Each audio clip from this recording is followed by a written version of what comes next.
There have traditionally been clear lines of authority with regard to how U.S. trade policy has been run.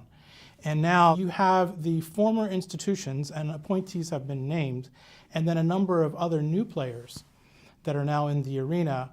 And it's very clear that there is disagreement among them as to what the course ought to be going forward. Just recently at a G20 meeting, our Treasury Secretary refused to sign on to long-standing agreed language favoring open markets and resisting protectionism. So the question is, if we don't favor open markets, what kind of markets do we favor?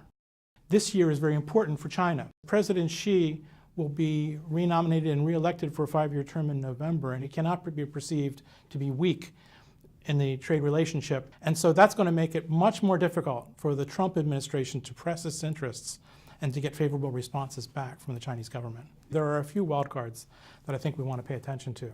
The first, of course, is the president himself. The president does not purport to be an expert on U.S.-China relations, and he's already discovered in the context of the dust-up over Taiwan and the one China policy that it's very complicated.